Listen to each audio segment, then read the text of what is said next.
Hey, what's going on, guys, and welcome back to another episode in my Football Manager series. This is episode 27, and today we're returning with two big games with our Lions as we take on Ipswich away at Portman Road and also face Norwich at home, both in the Championship. Before we play these games though, Sharon Mill will be getting on off camera.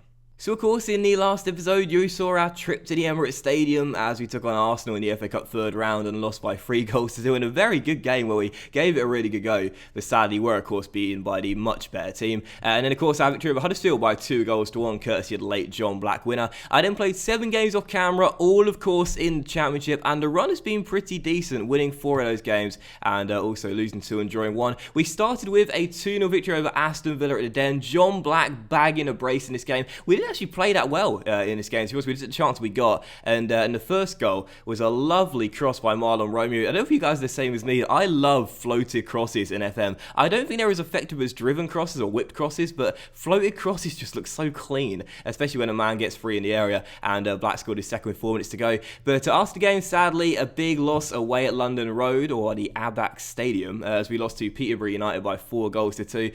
We conceded 2 first half penalties in this game, a really bad lack of discipline in this one, because we were leading on 2 separate occasions, but unfortunately threw it away, lost by 4-2, and Khalid Boutaib scored a hat-trick for the Posh. Following that, 3 wins on the trot and 12 goals scored in the 3 games as well, starting with a big 5-1 victory at home to Blackburn Rovers, where this was a really emphatic win, and it felt great as well, because we lost to Blackburn twice in the series already, shipping, I think it was 8 goals in those 2 games, so we sort of gave him a bit of a taste of their own medicine this one. 5 goals scored, Lee Gregory bagging 4 goals in this game. The second one absolutely fantastic as well, and Black scoring another to add to his very impressive goal tally in his debut season in a Millwall shirt. So a big 5-1 victory there. Then a 2-0 victory away at Craven Cottage against Fulham, who of course, as we know, after the weekend victory over Aston Villa in the playoff final, will be in the Premier League next season in real life. Great to see them back. I've said before I've got a soft spot for Fulham, but in the game didn't show that soft side as we beat them by 2-0. Cooper scoring the first and then Black scoring the second with 4 minutes to go, and then a thumping 5-0 victory at home against Hull City followed afterwards, where the Tigers had 2 men sent off in the second half in the space of 23 minutes. But at that point, we were already, I think it was 3 goals up. We had a great game. Webster bagged a brace in this game. Black scored once again. Brito scored. He barely scores, Marvin Brito, nowadays, but scored in stoppage time to complete the route, and Cooper got the other. And the second goal Webster scored as well was a lovely counter-attack too. My teams don't actually counter very effectively in FM. I did I think it was a Real Madrid or a Barcelona save many years ago, and I had like some great counter-attack goals, but I don't really score that many in FM nowadays. That was a nice goal, and it was a really, really great win. Following that though, sadly, just 1 point picked up from a possible 6 in 2 games. A 0-0 draw away at Pride Park against Derby County, and then a shocking 3-0 defeat at home to Sheffield United to end the run off camera, where Lewis Moult bagged a hat-trick. And this was one of those games where like it just came out of nowhere. It was like the Blackburn game earlier on in the season where, like, you know, we were playing well, we were defending well, we were looking really, really good. We've had such a great home record this season. This is only our second loss in the Championship at home all year long, and we just lost 3-0 to a team that was struggling. Really bizarre, but they were the better team and did deserve the 3 points. So that's how the run off camera has been going, and today we take on Ipswich away at Portman Road, who are in 5th place, and Norwich at home, who are in 10th. And as you can see with the table right now, oh, it's very tight indeed. As we anticipated, West Brom are beginning to get a little bit of a gap between us and the rest of the teams. Below them right now, you would definitely think they're going on to win the title, certainly at this rate with 69 points. But there are 11 games to go. We are still in the automatic promotion places by 3 points, and we have a game in hand on Crystal Palace, who are in 3rd with 60 points as well. So 2 massive games today against the East Anglian sides, and I'm hopeful come the end of it we'll still be in the top 2, but it's going to be very difficult, especially on the back of that loss to Sheffield United. So that's pretty much all I wanted to show you. I guess one piece of news to show as well is that, it was right there, Abate is going to be leaving the club come the end of the season and joining Cagliari on a free transfer. He was only in on a 1-year contract anyway, the experienced Italian. He wasn't going to get a new deal unless he hit that extension.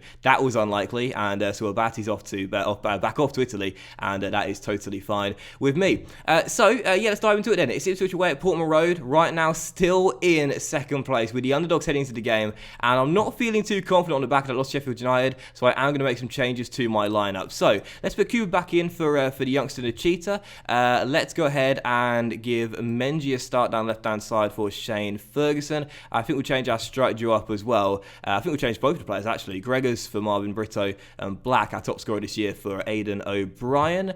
Should we make any more changes? I might possibly play Jay Fulton through the middle for Garby, and it will take Williams off the bench as well. And I think that team will be okay. Okay, Webster for Wallace as well. Quite a few changes today then. Webster for Wallace as well.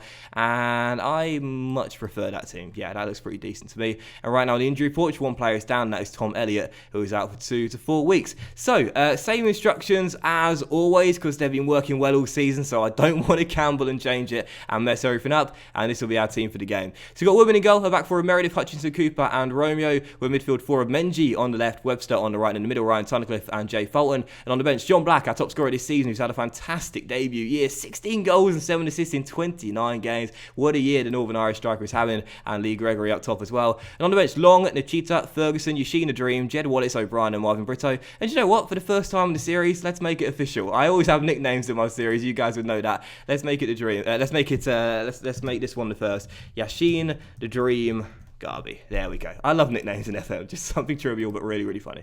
Okay, first game is Switch away at Portman Road. Let's get a win. Come on, you Lions. So first highlight comes 8 minutes in. Looks like it will come to the Tractor Boys as well, with Modu Barrow on the ball finding Ward. What a ball that was, and what a save that was by Freddie Woodman. Ward one-on-one with Freddie, and the ex-Magpies goalkeeper showing why we picked him up on a free transfer. Great save there, still 0-0 as Wells controls the corner. Ward flicks it in, Tunnicliffe clears straight to Modu Barrow into the middle, and there is Tunnicliffe with the clearance, still 0-0. Not a great start from Millwall though, as Ipswich put the pressure on early. Last thing we want is back-to-back losses, because we've not experienced back-to-back losses all through the season.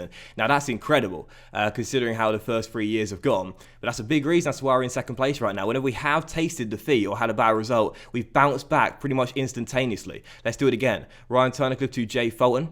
And the Scott finds Clinton Webster through to Gregory. Turns, shoots, hits the crossbar. And Shaloba gets it away. Still 0-0. Gregors has picked his form up. He's now got 5 goals for the year after his 4 goals against Blackburn. But still 0-0 as the game's beginning to open up a little bit here. 22 minutes in. Clinton through to Ryan. And Tunnicliffe on the ball. Feeds it into John Black's feet. First time pass to Gregory. Back to Webster. Down the right hand side. The youngster on the ball looking to cross. Does cross. And it all hits the crossbar. Second time we hit the woodwork. Totally unintentional from Clinton, or so you'd think. But it's still 0-0. Twice hitting the paint.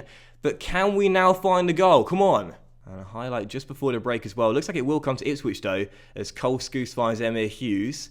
And Hughes inside the centre circle, under no pressure, plays it back towards Scouse as the Tractor Boys look to build a chance from inside their own half. Ward into Naki Wells. Wells on the ball, looking to turn. Back towards Hughes. Emir to Modu Barrow. Now Sabiri gives it him back just wide the post, still 0-0. Both teams having chances, having shots, but can't find the back of the net. But the first half was quite action-packed. Nothing to report in the second half as we approach the final 10 minutes. I'm going to make some changes here, but I'm more than happy with this result. I'm going to bring on Shane for Menji down the left-hand side, and also Wallace for Webster. Change our wide midfield pairing for a little bit more fresh legs there on the flanks. But I'm more than satisfied with this result if we can hang on to it. A point away from home against a team in the playoffs right now, and we'll cut the gap on the Baggies as they're currently losing to Fulham. But with 8 minutes to go, there might be a chance for Tractor Boys to nick all 3 points. It's Naki Wells on the ball, tackled by Hutchinson, but he can't get it away. Here's Emir Hughes arriving, Woodman with the save, but can't turn away the rebound shot.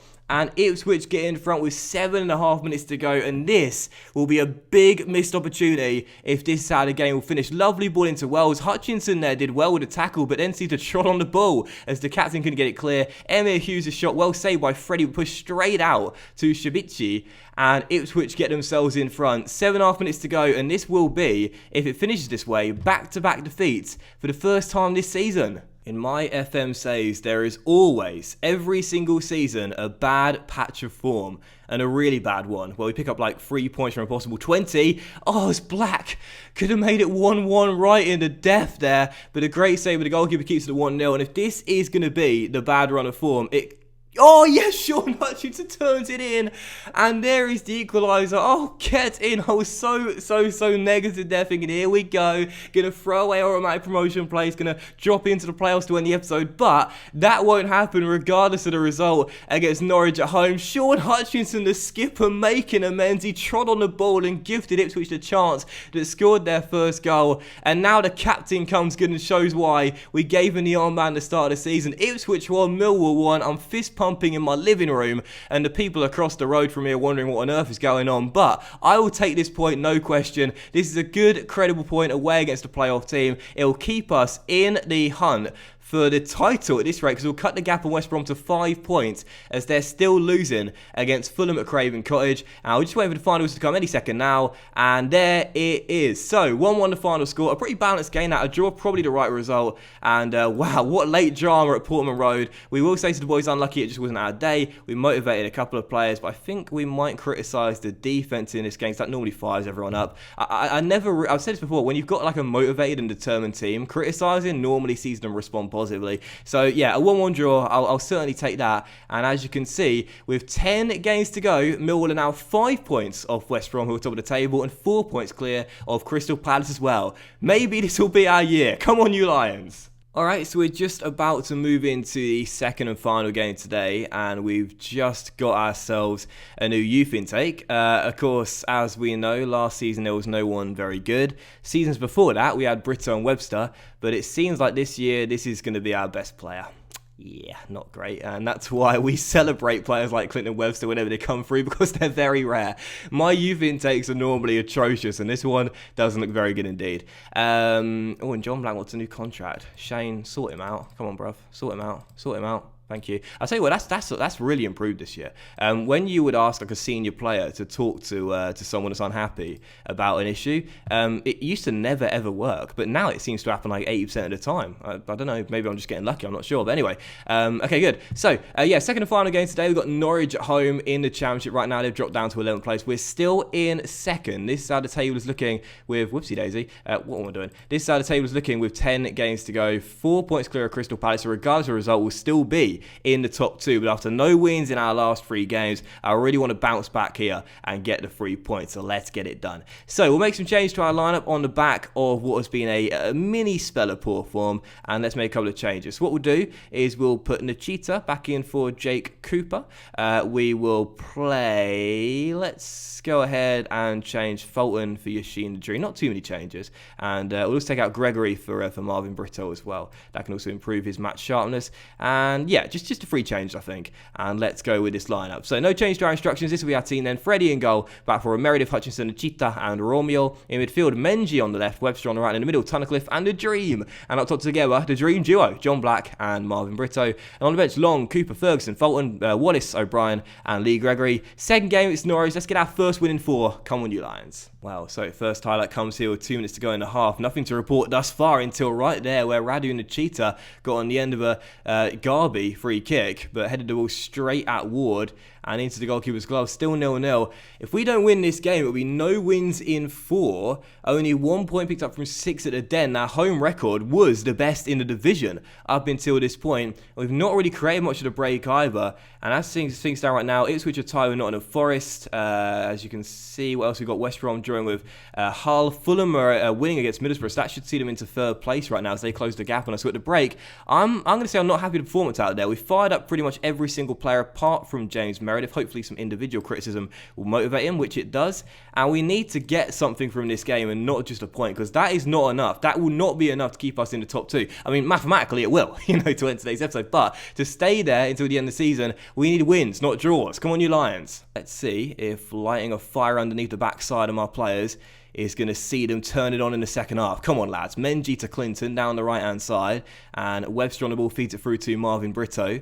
And Brito comes inside and plays it all the way out wide towards Menji. And our El Salvador winger finds Tunnicliffe through to the Dream as he plays a wonderful ball out wide towards James Meredith. And Meredith crosses. O'Connell clears straight to Menji. Good cross the middle. Brito with the header.